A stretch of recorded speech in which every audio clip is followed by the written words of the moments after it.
Hey guys, hey, how you guys are doing? I look like shit. I'm just getting up. Well, that's a lie. I got up like probably 2 hours ago. But for y'all, I'm just getting up. I have a whole ritual in the morning, which is making a big gigantic thing of water and then sitting here looking at YouTube videos. Yep. So this is going to be a little darker video. Yesterday, I think everybody might have saw that Anthony Bourdain killed himself. And he's not the first. So Anthony Bourdain, and then the lead singer of Linkin Park, the lead singer of Soundgarden, and then fucking Robin Williams, all hanged themselves. As a suicide survivor, I think that it's important for me to come on here and just maybe explain just a little bit for people who don't have chronic depression or don't have, a lot of mental illnesses and have never thought, have never gotten that far, have never, been that low, have never crashed that way. It is a lonely existence, and I'm going to try to get through this without doing the crying thing, but you guys know me by now. It's a lonely existence because it's such a huge stigma around it, that you're weak and you're pathetic and you're whiny and, just get your shit together and what's wrong with you, and if I can do it, you can do it. And, when you're depressed, and I don't mean just like, damn, things. I don't mean like just, man, I'm sad today. Damn, today sucked a little. I didn't get what I want. When I was on Ritalin just a few days ago, when my mother-in-law was ready to admit me, okay, when my significant other was staying up all night long with me to make sure that I didn't do anything stupid, that's the difference.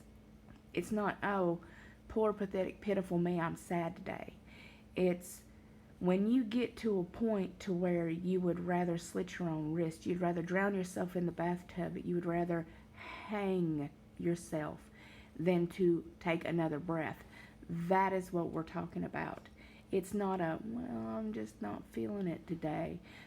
These times are times where you can't get out of bed. It's times where you feel like everything and everyone is against you. And whether they are or aren't, that's the way it feels. It feels wrong. It feels like everybody doesn't love you, and it doesn't matter how many people surround you. It doesn't matter how many supporters you have. It doesn't matter, it doesn't matter if you're married. It doesn't matter if you have children. It doesn't matter if you have dogs. It doesn't fucking matter.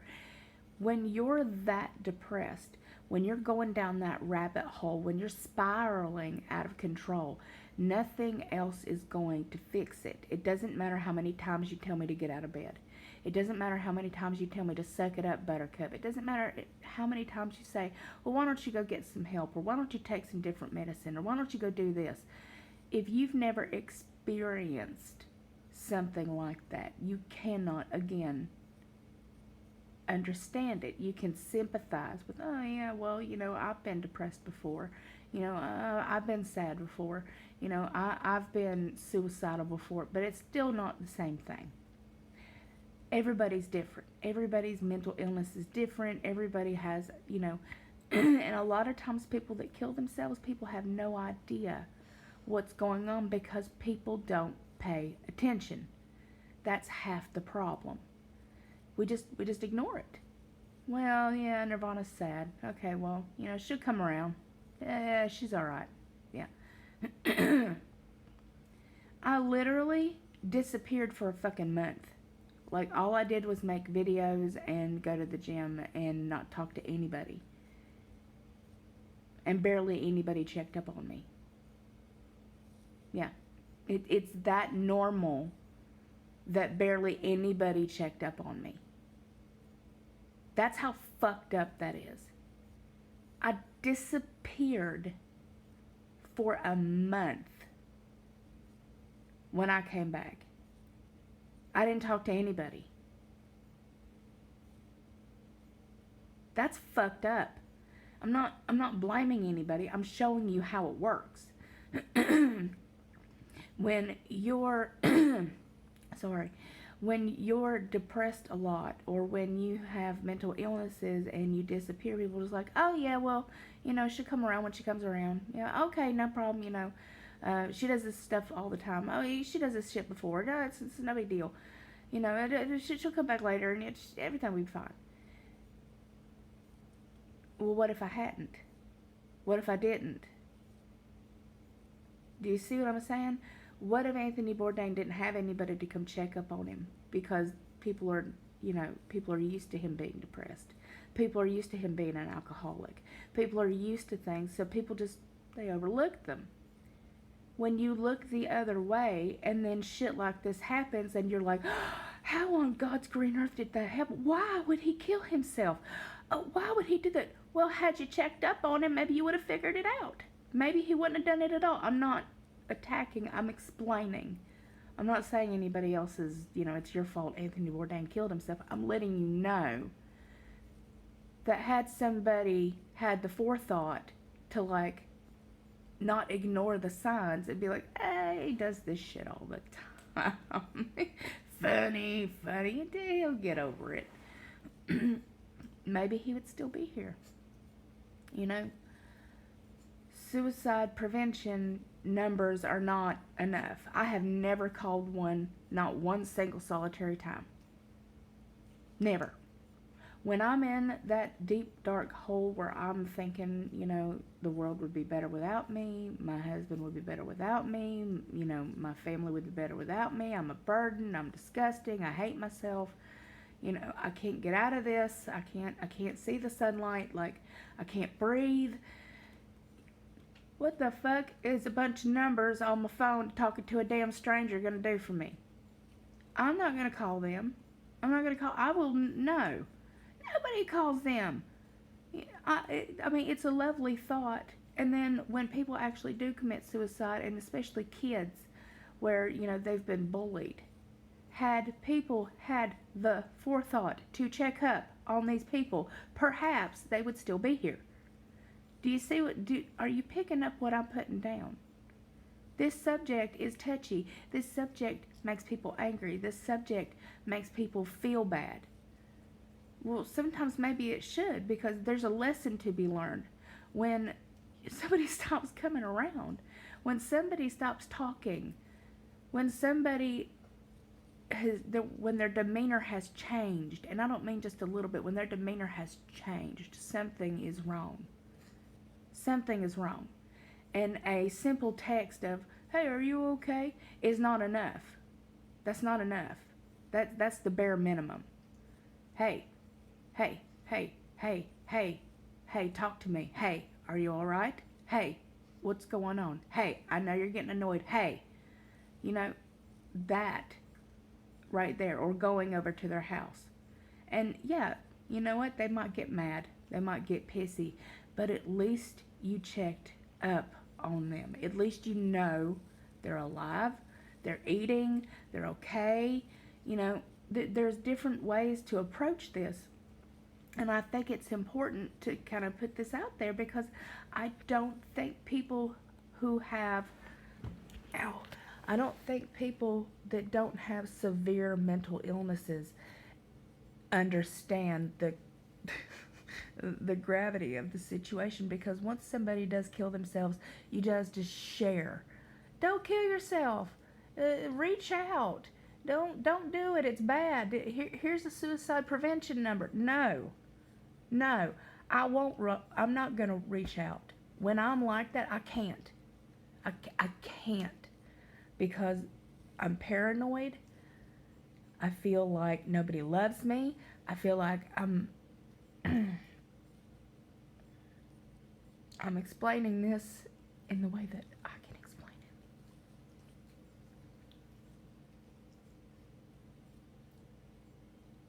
it. I feel like nobody wants to hear it. I feel like nobody can understand it. I feel like I'm going to be told to suck it up, because A lot of times that's what it is. It's, well, life is hard for everybody, so you just need to suck it up. You just need to plow right on through it. Well, sometimes you just can't. Sometimes you need just a little bit more fucking support than just, oh, well, life sucks for everybody, honey. Don't worry about it. You know, you'll get past this. Don't worry. Don't you're fine. I get sad too. I get depressed too. Oh, you know, my cousin's sister's brother, he's got, you know, severe depression. He's fine. You know, that shit right there makes me so sad. It makes me so sad. Because when people fucking kill themselves, all people really do is just like share fucking pictures of, oh, how sad. I can't believe that happened. If you're having a bad time and you're thinking about suicide, get help. Do you think if we could have gotten help, we'd be in that situation to begin with? Well, there is no help in that situation for me because I cannot reach out. I cannot talk. I can't bring myself to message somebody. Again, because I feel like I'm a burden. I feel like people are tired of hearing it. That even though I have 89 million people I could probably talk to about it, reaching out and saying something like, I'm depressed,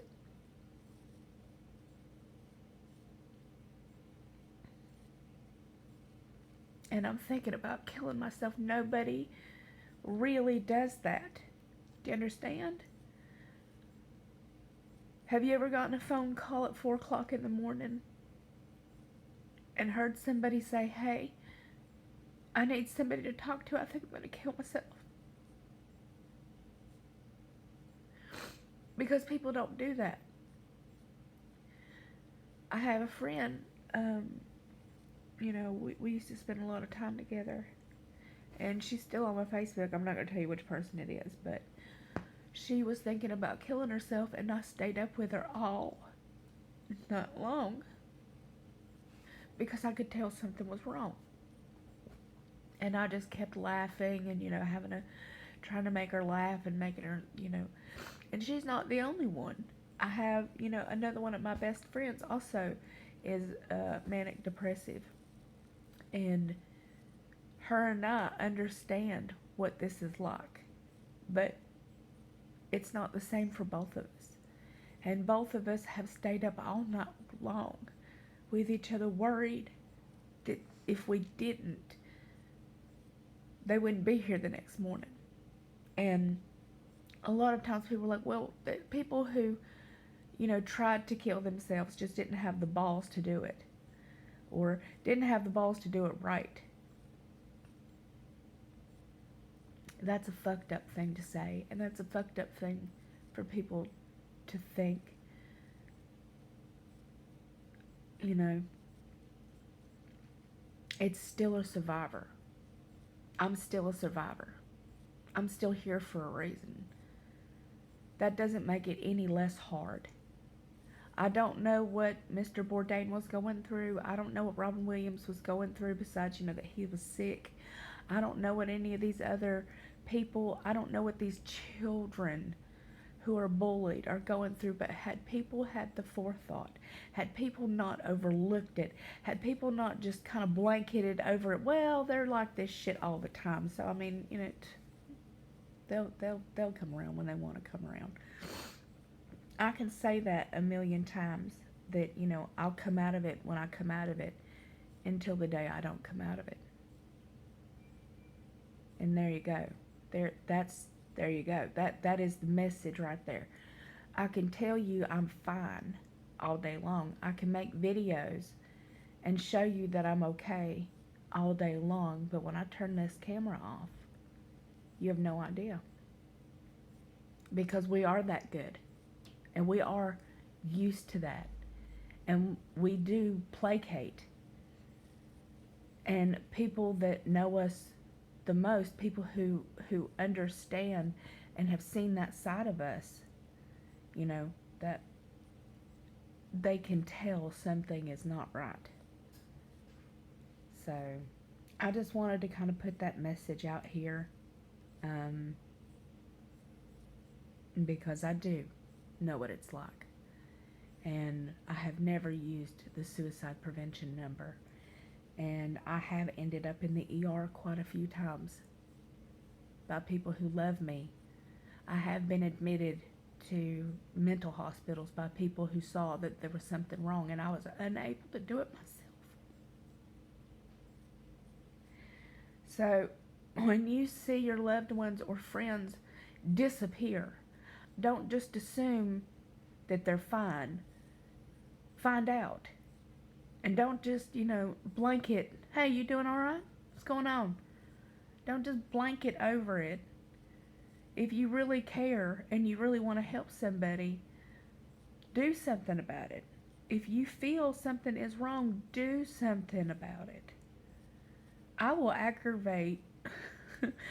Everybody knows my friend Alicia has the same kind of problems I do. I will literally spam call her. I aggravate the shit out of her until she answers the fucking phone.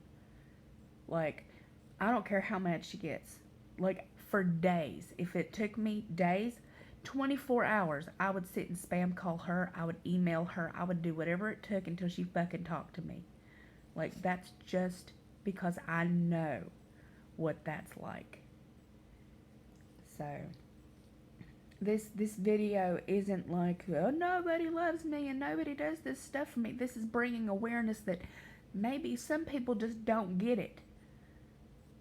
Maybe some people just don't know what to do or how this happens or how on God's green earth would somebody who has that much money just kill themselves. Well, we will never know.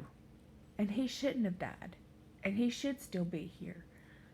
But it got blanketed over. Well, he's an alcoholic, or he's a recovering alcoholic, and he used to be a drug, he used to smoke, maybe this, maybe that, maybe this and that, and just, people just, it'll come out of it when he comes out of it. It's no big deal.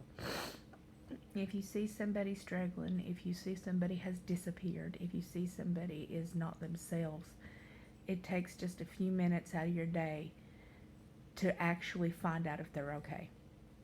That's what it takes. It just takes you a few minutes out of your day to just make sure that that person is actually okay. Not just, yeah, I'm fine. I'm doing good. Yeah, okay, I'll talk to you later. Actually okay. Do you need help? Do you need anything? Would you like me to come over? You want to talk? How about I call you? Okay, you don't feel like talking today? Well, why don't we plan to talk tomorrow? Why don't we plan to talk, why don't we plan to go out to eat tomorrow? Why don't we go to the gym? Why don't we do something about it, in other words? I hope you guys understand my message, and I hope it reaches the right people. So I love you, beautiful, gorgeous, amazing faces. I hope everybody is having a wonderful day, wherever the hell you happen to be in this world. And I hope that if you are in that situation, if you are in that deep, deep, dark hole and you can't seem to pull yourself out, that you will at least try. At least just try to hold on. And I do understand what that's like. Just try. Because it is worth it. And you are worth it. And it's never as bad as we feel. And it's never as paranoid as we are. And there are people that do love us even when we can't feel it and when we can't see it and we're not burdens.